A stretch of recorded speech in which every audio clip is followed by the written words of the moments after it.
So you think you can beat me by outlawing my thoughts with your rogue politicians and the judges you bought? So you think you can mold me like I'm made out of clay? Oh, you want me to answer? Just got this to say. Take a look into this warrior's eyes. Tell me what you see. Take a look into this warrior's eyes. A heart that still beats free. This is Paul Fromm reporting for our people. I'd like you to catch me on Stormfront.org. I'm the Midnight Man. I'm on Stormfront every night. Stormfront Radio with commentary for our people. That's the European founding settler people of North America. I think you'll find my comments on both American and Canadian politics and social issues interesting. What I'd like to look at tonight is somebody that Canada does not want anymore as a Canadian citizen. In fact, our government has stripped this man, Helmut Oberlander, of his citizenship. What's he done? Has he shot up a young person in public housing? Has he ripped off the public treasury?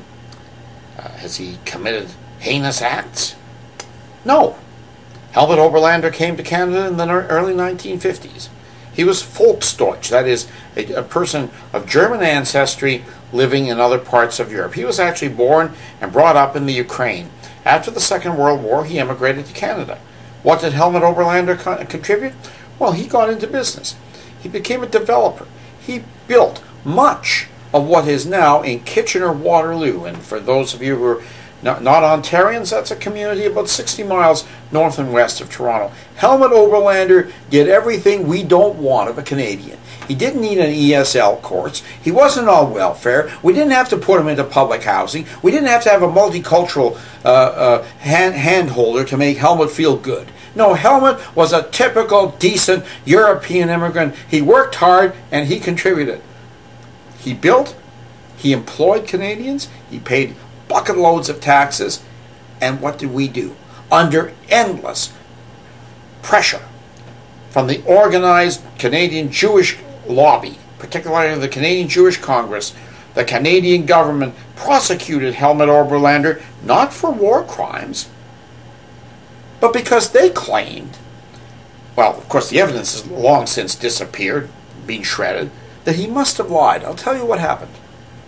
He was 17 years old when the German armies moved into what's now the Ukraine.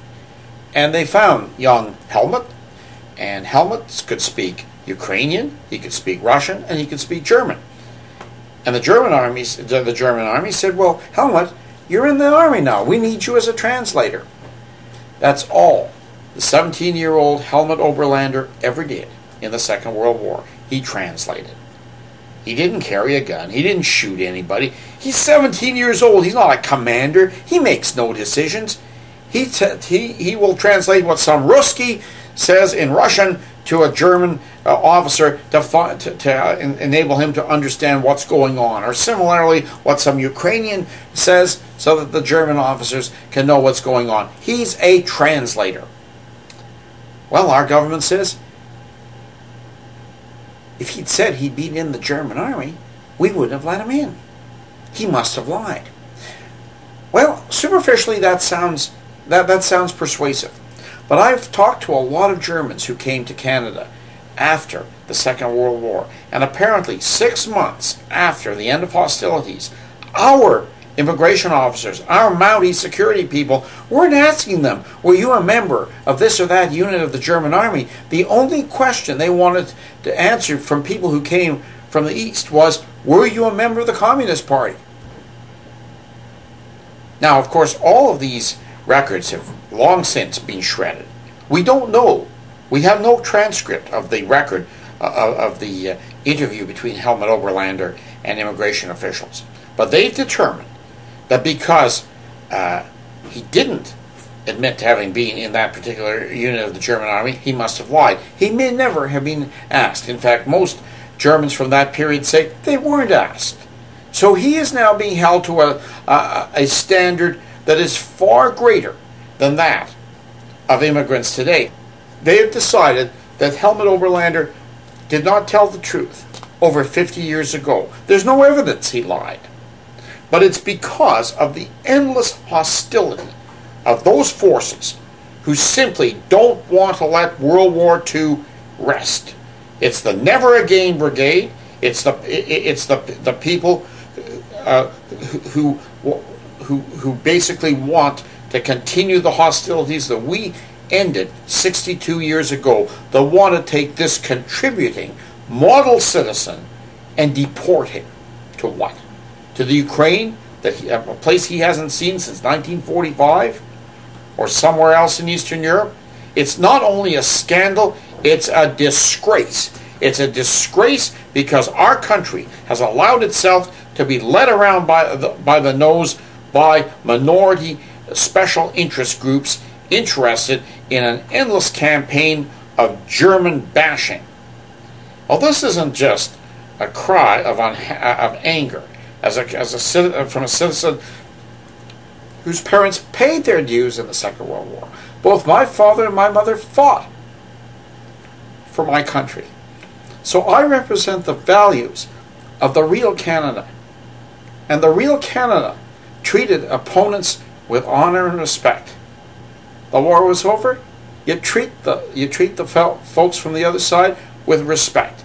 We've moved on, we're building a new life together. And that was the deal that Helmut Oberlander bought into, and many other Germans. However, because of gutless politicians, both liberals and I must say today conservatives, our government intends to make miserable the lives of old men like Helmut Oberlander and another German fellow who's 100 years old and senile, and they want to deport him to Eastern Europe.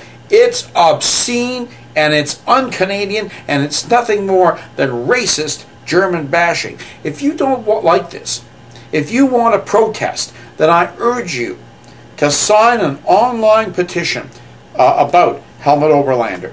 And you can find that petition at http://www.petition.online.com/ober2007/petition.html, and you're going to see that up on the screen in front of you. I urge you to let the government and the politicians know that we've had enough. The war is over, and we've had enough of this racist German bashing. The time has come to honor people who've contributed to Canada, men like Helmut Oberlander. This is Paul Fromm reporting for our people. I urge you to catch me every night with my commentary on Stormfront Radio, and you can catch that at stormfront.org.